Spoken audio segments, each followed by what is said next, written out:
Hi all, welcome to I+. ഞാൻ അക്ഷര.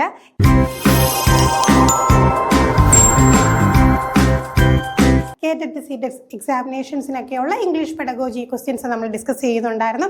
ആ സെക്ഷനിൽ തന്നെയുള്ള ബാക്കി ക്വസ്റ്റ്യൻസ് ആണ് നമ്മൾ ഇന്ന് നോക്കാൻ പോകുന്നത്. തീർച്ചയായിട്ടും നിങ്ങൾ എന്ത് ചെയ്യുക, ക്വസ്റ്റ്യൻസ് വർക്കൗട്ട് ചെയ്യുന്നതിലൂടെ മാത്രമേ നമുക്ക് വളരെ വേഗത്തിൽ ആൻസേഴ്സ് കണ്ടെത്തി നമ്മുടെ എക്സാമിന് പെട്ടെന്ന് മാർക്ക് സ്കോർ ചെയ്യാനായിട്ട് സാധിക്കുകയുള്ളൂ എന്നുള്ള കാര്യം മനസ്സിലാക്കാം. അപ്പോൾ ഇങ്ങനെ കിട്ടുന്ന ക്വസ്റ്റ്യൻസ് ഒക്കെ നിങ്ങൾ മാക്സിമം വർക്കൗട്ട് ചെയ്യാം. അപ്പോൾ വെറുതെ ജസ്റ്റ് കേട്ട് പോകാതെ എന്തെങ്കിലും കാര്യങ്ങൾ നിങ്ങൾക്ക് ഡൗട്ട് തോന്നിക്കഴിഞ്ഞാൽ തീർച്ചയായിട്ടും കമൻറ്റ് ചെയ്യാൻ മടിക്കരുത്.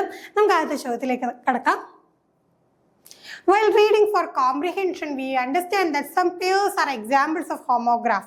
Which one of the following is a homograph? അപ്പോൾ ഇവിടെയും എന്താണ്, നമുക്ക് ചില ടേമുകൾ അറിഞ്ഞിരിക്കണമെന്ന് മുമ്പുള്ള ക്ലാസ്സുകളിലൊക്കെ പറഞ്ഞിട്ടുണ്ട്. നമുക്ക് മുമ്പൊരു സെക്ഷനിൽ നമ്മൾ ബേസിക്കായിട്ട് ചോദിക്കുന്ന ടേംസ് ഒരു വീഡിയോ ആയിട്ട് ചെയ്തിട്ടുണ്ട്. അപ്പോൾ ആ ടേംസ് അറിഞ്ഞാൽ മാത്രമേ ക്വസ്റ്റ്യൻ എന്താണെന്ന് പിടികിട്ടത്തുള്ളൂ. ഇവിടെ നമുക്ക് ഹോമോഗ്രാഫിൻ്റെ എക്സാമ്പിളാണ് കണ്ടെത്താനായിട്ടുള്ളത്. അപ്പോൾ ഓപ്ഷൻസ് നോക്കാം. Warm, tepid, being neither too hot nor too cold. Lead, metal, lead, like give direction. Lead, give direction. Dead, mortal. Male, pose, male, gender. അപ്പോൾ ഇങ്ങനെ കാണുമ്പോഴത്തേക്കും നമുക്ക് എന്താണ് ഒരു കൺഫ്യൂഷൻ തോന്നുന്നത്, ഇതിൽ എന്താണ് ഉദ്ദേശിക്കുന്നത്. അപ്പോൾ ആദ്യം നമ്മൾ ഹോമോഗ്രാഫ് എന്താണെന്ന് അറിയണം. ഇവിടെ നമുക്ക് ഹോമോഗ്രാഫിന് എക്സാമ്പിൾ ആയിട്ട് വരുന്നത് ലെഡ് തന്നെയാണ്. Lead, metal, lead, give direction എന്നുള്ള സംഗതിയാണ് നമുക്ക് ഹോമോഗ്രാഫ് ആയിട്ട് വരുന്നത്. ഇനി അത് വെച്ച് നമുക്കൊന്ന് ചിന്തിച്ച് നോക്കിയാലോ, എങ്ങനെയായിരിക്കും ആൻസർ വന്നതെന്ന്. നമ്മൾ ഒന്നാമത്തെ നമ്മളിവിടെ അറിയേണ്ട കാര്യമെന്ന് വെച്ച് കഴിഞ്ഞാൽ, words that share the same spelling but have different meaning and can also have different pronunciation. അപ്പോൾ നോക്കിക്കേ, ഈ ഒരു കാര്യം മനസ്സിലാക്കി വെക്കാം. നമ്മൾ എന്തിനെ കുറിച്ചാണ് പറയുന്നത്? ഹോമോഗ്രാഫിനെ കുറിച്ചാണ് പറയുന്നത്. ഹോമോഗ്രാഫ് എന്ന് പറഞ്ഞു കഴിഞ്ഞാൽ എന്താണ്, സെയിം സ്പെല്ലിംഗ് ആണ്, ഒരേ സ്പെല്ലിംഗ് ആയിരിക്കും. പിന്നെ എന്താണ് പ്രത്യേകത, ഡിഫറെൻറ്റ് മീനിങ് ആയിരിക്കും. സ്പെല്ലിംഗ് സെയിം ആയിരിക്കും, ഡിഫറെൻറ്റ് മീനിങ് ആയിരിക്കും. And also can have different pronunciation ചില സമയത്ത് എന്താണ് സെയിം ആയിരിക്കും. ഇപ്പം ലീഡ്, ലെഡ് എന്നുള്ള രീതിയിൽ നമുക്ക് പറയുന്ന ആ ഒരു സംഗതിയിൽ എന്താണ് പ്രൊനൗൺസിയേഷൻ സെയിം ആയിട്ടും വരാം, വ്യത്യാസവും വരാം. അത് പ്രശ്നമില്ല. നമുക്ക് രണ്ട് കാര്യം നോക്കിയാൽ മതി. എന്താണ്, സ്പെല്ലിംഗ് സെയിം ആണോ, മീനിങ് ഡിഫറെൻ്റ് ആണോ. അങ്ങനെയാണെങ്കിൽ നമ്മൾ എന്താ പറയുക, അതിനെ ഹോമോഗ്രാഫ് എന്നാണ് പറയുന്നത്. അപ്പോൾ ലെഡ് എന്ന് പറയുന്ന ആ ഒരു മെറ്റലിൻ്റെ കാര്യം നമുക്ക് നോക്കിക്കഴിഞ്ഞാൽ, ഈ ലെഡ് എന്ന് പറയുമ്പോൾ പ്രൊനൗൺസ് ചെയ്യുന്നത് എങ്ങനെയാണ്, LED. അതെങ്ങനെയാണ് പ്രൊനൗൺസ് ചെയ്യുന്നത്, ലെഡ് എന്ന് തന്നെയാണ് പറയുന്നത്. അപ്പോൾ ഇവിടെ നമുക്ക് എന്താണ്, ടു ഗൈഡ് എന്നുള്ള അർത്ഥത്തിൽ ലീഡ് കൊടുക്കാം. അപ്പോൾ ടു ലീഡ് ഈസ് അത് പ്രൊനൗൺസ്ഡ് ആസ് ലീഡ്. അപ്പം നോക്കിക്കും, ഇവിടെ നമുക്ക് നോക്കുന്ന സമയത്ത് സ്പെല്ലിങ് രണ്ട് ഒന്നാണ്. കണ്ടോ, സ്പെല്ലിങ് കണ്ടില്ലയോ, ഒന്നായിട്ട് വന്നു. അർത്ഥം രണ്ടാണ്, പ്രൊനൗൺസിയേഷൻ ഇവിടെ രണ്ടായിട്ട് വന്നു. ഇനി നമുക്ക് പാസ്റ്റ് ടെൻസ് ഒക്കെ ഇട്ട് പറയുന്ന സമയത്ത് ചിലപ്പോൾ ഒരേ പ്രൊനൗൺസിയേഷനും വരും. അത് പ്രശ്നമില്ല, അത് ബാധിക്കുന്ന കാര്യമല്ല. രണ്ട് കാര്യങ്ങൾ നോക്കുക. എന്തൊക്കെയാണ്, മീനിങ് ഡിഫറെൻ്റ് ആകണം, സ്പെല്ലിങ് സെയിം ആകണം. അങ്ങനെയാണെങ്കിൽ നമ്മൾ അവയെ എന്താ പറയുക, ഹോമോഗ്രാഫ് എന്നാണ് പറയുക. അത് ഇവിടെ തന്നെ പഠിച്ചു വെച്ചാണ്. അപ്പോൾ ഇതെന്താണ് പിന്നീട് പഠിക്കാനായിട്ട് നിൽക്കേണ്ട, ഇപ്പം തന്നെ പഠിച്ചു പോകണേ. അറിഞ്ഞുകൂടാത്തവർ ജസ്റ്റ് എന്താണ് നോട്ടിൽ അതൊന്ന് മാർക്ക് ചെയ്ത് എഴുതി വെക്കുക. ഇനി നമുക്ക് എന്തുകൊണ്ട് ബാക്കി ഓപ്ഷൻസ് ഒന്നും ഇവിടെ വന്നില്ല എന്ന് വെച്ചുകൊണ്ട് ആ ബാക്കി കൺസെപ്റ്റുകളോട് പഠിക്കാം. വാം, ടേപ്പിഡ്, അവിടെ എന്താണ് സംഗതി എന്ന് വെച്ച് കഴിഞ്ഞാൽ ഈ രണ്ട് വാക്കുകളുടെ അർത്ഥം സെയിം ആയിരുന്നു. അർത്ഥം സെയിം ആണെങ്കിൽ എന്താണ്, being neither too hot not too cold, ഒരുപാട് ചൂടുമില്ല ഒരുപാട് തണുപ്പില്ല എന്നുള്ള അർത്ഥത്തിലാണ് നമ്മളിവിടെ പറഞ്ഞിരിക്കുന്നത്. അപ്പോൾ ഈ രണ്ട് ടേമിനും എന്താണ് ഏകദേശം സെയിം അർത്ഥമാണ്. അങ്ങനെ സെയിം അർത്ഥമാണെങ്കിൽ നമ്മൾ അവയെ എന്ത് പറയും, സിനോണിംസ് എന്ന് പറയും. അപ്പോൾ സിനോണിംസ് പഠിക്കുമ്പോൾ അതിൻ്റെ കൂട്ടത്തിൽ നമുക്ക് എന്തും പഠിക്കാം, ആൻറ്റോണിംസ് അല്ലേ. ഓപ്പോസിറ്റ് മീനിങ് ആണെങ്കിൽ അതിന് ആൻറ്റോണിംസ് എന്നും, സെയിം മീനിങ് ആണെങ്കിൽ അവയെ നമ്മൾ എന്താ പറയുക, സിനോണിംസ് എന്നാണ് പറയുക. അപ്പോൾ നമ്മൾ മൂന്ന് കാര്യങ്ങൾ പഠിച്ചേ. അടുത്ത നോക്കിക്കേ, ഡിറക്ഷൻ. ഇവിടെ നോക്കിയേ, ലെഡ്, ഡെഡ്. അപ്പോൾ അവിടെ നോക്കിയാൽ different meaning of the word അല്ല. ഈ പറഞ്ഞ പോലെ എന്താണ്, സിനോണിം അല്ല, ആൻറ്റോണിം ഒന്നും അല്ല.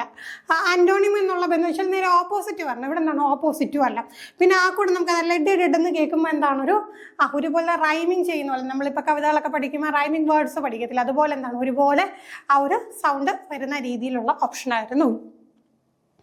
ഇനി അടുത്ത് മെയിൽ നോക്കിക്കേ, പോസ്റ്റിനകത്തും മെയിൽ വരുന്നുണ്ട്, ജെൻഡർ മെയിലും വരുന്നുണ്ട്. MAIL മെയിൽ പോസ്റ്റും, MALE മെയിൽ എന്താണ്, അത് ജെൻഡറിനെയാണ്, മെയിൽ ഫീമെയിൽ എന്നുള്ള ആ ഒരു ജെൻഡറിനെയാണ് പറയുന്നത്. ഡിഫറെൻറ്റ് സ്പെല്ലിംഗ് ആണ്, പക്ഷേ എന്താണ് സിമിലർ പ്രൊനൗൺസിയേഷനാണ് വന്നത്. അപ്പോൾ അവ ഹോമോഗ്രാഫ് അല്ല. അങ്ങനെയാണെങ്കിൽ അവ എന്ത് പറയുന്ന അറിയാവുന്നവർ തീർച്ചയായിട്ടും എന്ത് ചെയ്യുക, കമൻറ്റ് ചെയ്യാൻ നോക്കിക്കേ. മെയിൽ, ഇവിടെ എന്താണ് ഡിഫറെൻറ്റ് സ്പെല്ലിംഗ് ആണ്, സിമിലർ പ്രൊനൗൺസിയേഷൻ ആണ്. അപ്പോൾ ഹോമോഗ്രാഫ് അല്ലെന്ന് മനസ്സിലായി. അവ എന്താണ് പറയുന്നത് നിങ്ങൾ തീർച്ചയായിട്ടും കമൻറ്റ് ചെയ്യുക. അടുത്ത ചോദ്യം, iconic mode of learning is based on the system of iconic mode എന്ന് പറയുന്നത് എന്തുമായിട്ട് ബന്ധപ്പെട്ടിരിക്കുന്നു? Variety of activities, symbols, images and diagrams, different types of graph. അപ്പോൾ എന്താണ് ഇവിടെ നമുക്ക് ഒരു സിസ്റ്റം, നമുക്ക് ഈ പറഞ്ഞ ലാംഗ്വേജിലല്ല, കോമൺ ആയിട്ട് നമ്മൾ യൂസ് ചെയ്യുന്ന ഒരു സിസ്റ്റമാണ് ഐക്കോണിക് മോഡ് എന്ന് വെച്ചാൽ. അതെന്താണ്? ഇമേജസും ഡയഗ്രാംസും ഉപയോഗിക്കുന്നതിനാണ് എന്ത് പറയാം? ഐക്കോണിക് എന്ന് പറയുക. അടുത്ത ചോദ്യം, which one of the following helps in learning the second language without using the printed text? Second language പഠിക്കാനായിട്ട് നമ്മളെ ഹെൽപ്പ് ചെയ്യുന്ന ആ ഒരു മെത്തേഡാണ്. അവിടെ പക്ഷേ എന്തില്ല?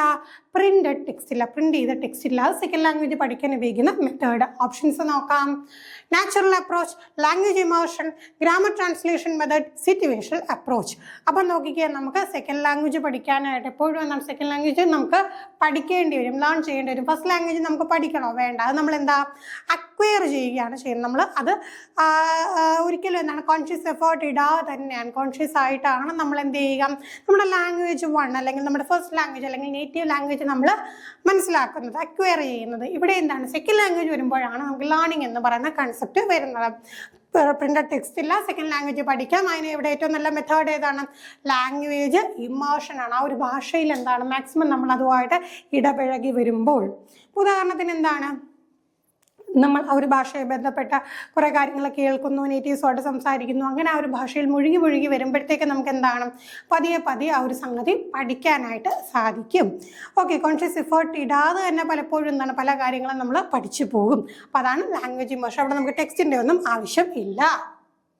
അടുത്ത ചോദ്യം, content words are called. Content വേർഡ്സിനെ നമ്മൾ എന്താണ് പറയുന്നത്? ഇതൊക്കെ ഇങ്ങനെയുള്ള ടേംസുകളാണ് കേട്ടോ, പഠിച്ച് വെച്ചോണേ. കണ്ടന്റ് വേർഡ്സിന് പറയുന്നത് ഫങ്ഷൻസ് ആണോ, ഗ്രാമാറ്റിക്കൽ വേർഡ്സ് ആണോ, ലെക്സിക്കൽ വേർഡ്സ് ആണോ, എം ടി വേർഡ്സ് ആണോ? എന്താണ് ഈ കണ്ടന്റ് വേർഡ്സ് എന്ന് പറയുന്നത്? കണ്ടന്റ് വേർഡ്സ് എന്ന് പറയുന്ന ഒരു സംഗതി കണ്ടു കഴിഞ്ഞാൽ മനസ്സിലാക്കുക അതെന്താണ് ലെക്സിക്കൽ വേർഡ്സ്. എവിടെ ലെക്സിക്കൽ വേർഡ്സ് എന്ന് കണ്ടാലും ഒരു മീനിങ് കൺവേ ചെയ്യുന്നത് എന്നുള്ള അർത്ഥത്തിൽ മനസ്സിലാക്കി വെച്ചോണം. ആ ഒരു വാക്കിൽ നമുക്ക് ആ മീനിങ് മനസ്സിലാക്കും. അപ്പോൾ അതിനെ കണ്ടന്റ് വേർഡ് അല്ലെന്ന് പറയാം, അല്ലെങ്കിൽ നമുക്ക് എന്ത് പറയാം, ലെക്സിക്കൽ വേർഡ് എന്ന് നമുക്ക് പറയാം.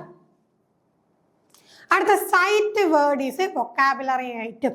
അപ്പം നോക്കിക്കേ, വൊക്കാബുലറി നമുക്ക് ലാംഗ്വേജുമായിട്ട് ബന്ധപ്പെട്ട് സ്ഥിരമായിട്ട് അറിഞ്ഞിരിക്കേണ്ട ഒരു മേഖലയാണ് വൊക്കാബുലറി എന്ന് പറയുന്നത്. അപ്പോൾ അവിടെ നമുക്ക് നോക്കാം ഓപ്ഷൻസ് എന്തൊക്കെയാണ്. That needs a proper visual understanding of the context, that is to be learn by heart, that the reader recognizes and finds meaningful on-site without a complicated analysis, that helps in judging the effectiveness of author's style. അപ്പോൾ site word എന്ന് പറയുന്ന സംഗതി നമ്മൾ പലപ്പോഴും പെഡഗോജിയിൽ നമുക്ക് ഉപയോഗിക്കാൻ കഴിയുന്ന മറ്റൊരു മെത്തേഡാണ്.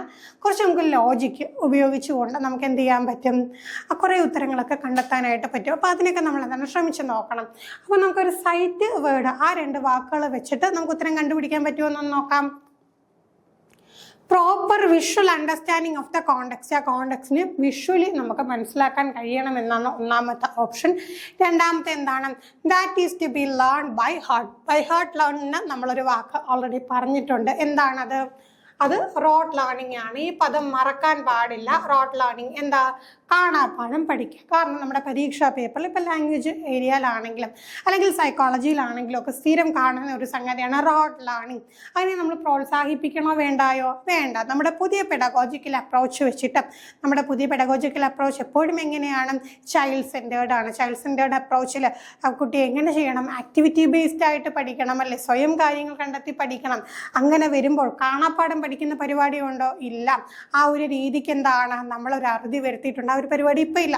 അപ്പം പലപ്പോഴും എന്താണ് സംഗതി, റോഡ് ലേണിംഗ് എന്ന് പറയുന്ന ടൈം കാണുമ്പോൾ എന്തോ വലിയ സംഗതിയാണ്, ആവശ്യമുള്ളതാണ് എന്ന് ഒരിക്കലും ചിന്തിക്കരുത്. നമുക്ക് ആവശ്യമില്ലാത്തതാണ് കേട്ടോ റോഡ് ലേണിംഗ്. അപ്പം ആ ഓപ്ഷൻ തെറ്റാൻ നമുക്ക് മനസ്സിലായി. അടുത്ത എന്താ?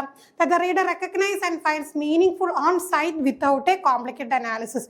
കൂടുതൽ കോംപ്ലിക്കേറ്റഡ് അനാലിസിസ് ഒന്നും വേണ്ട. പകരം എങ്ങനെയാണ് റീഡർ അത് റെക്കഗ്നൈസ് ചെയ്യുന്നു, കാണുമ്പോൾ തന്നെ എന്താണ് മീനിങ് റെക്കഗ്നൈസ് ചെയ്യുന്നതാണ് മൂന്നാമത്തെ ഓപ്ഷൻ. നാലാമത്തെ ഓപ്ഷൻ എന്താണ്?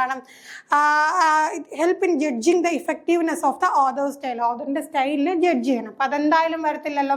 ഇനി ഞാൻ പറഞ്ഞ പോലെ തന്നെ നമുക്ക് എന്താണ് ഈ ഒരു ലോജിക്ക് ഉപയോഗിച്ച് നോക്കി സൈറ്റ് വേർഡ്, വാക്ക് കണ്ടു അർത്ഥം മനസ്സിലാക്കി. ഇനിയിപ്പോൾ ഓപ്ഷൻ നോക്കുമ്പോൾ തന്നെ നമുക്ക് എന്താണ് പിടികിട്ടും, അല്ലേ? എന്താ ആൻസർ വരിക? that the reader recognize and finds a meaningful on-site without a complicated analysis. സ്കൂളിലൊന്നും ചിന്തിക്കാതെ ചില വാക്കുകൾ കാണുമ്പോൾ അർത്ഥം എന്താണ് എന്ന് ചിന്തിച്ച് പോകാതെ തന്നെ നമുക്ക് അർത്ഥം കണ്ടെത്താൻ സാധിക്കുന്നുണ്ടെങ്കിൽ നമ്മൾ അതിനെ എന്താ പറയുക? ഈ പറയുന്ന പോലെ സൈറ്റ് വേർഡ് എന്നാണ് പറയുക. അപ്പം മനസ്സിലാക്കാൻ നമുക്ക് എന്താണ് നല്ലൊരു വൊക്കാബുലറി ഉണ്ടെങ്കിൽ തീർച്ചയായിട്ടും എന്താണ് നമ്മുടെ സൈറ്റ് വേർഡിൻ്റെ ട്രഷർ വളരെ കൂടുതലായിരിക്കും. കൂടുതൽ വാക്കുകൾ എന്താണ് നമുക്ക് പെട്ടെന്ന് കാണുമ്പോൾ അറിയാൻ സാധിക്കും. അതൊക്കെ നമുക്ക് പ്രാക്ടീസിലൂടെയാണ് ലഭിക്കുക. ഇതൊക്കെയാണ് നമുക്ക് ലാംഗ്വേജ് ലേണിങ്ങിൻ്റെ ഭാഗമായിട്ട് നമ്മൾ പഠിക്കുന്ന കാര്യങ്ങൾ. അപ്പോൾ ഇത്രയും ക്വസ്റ്റ്യൻസ് ആണ് നമുക്ക് ഇന്ന് ഡിസ്കസ് ചെയ്യാനായിട്ടുണ്ടായിരുന്നത്. മറ്റ് സെക്ഷനുമായിട്ട് നമുക്ക് വീണ്ടും കാണാം. Thank you all.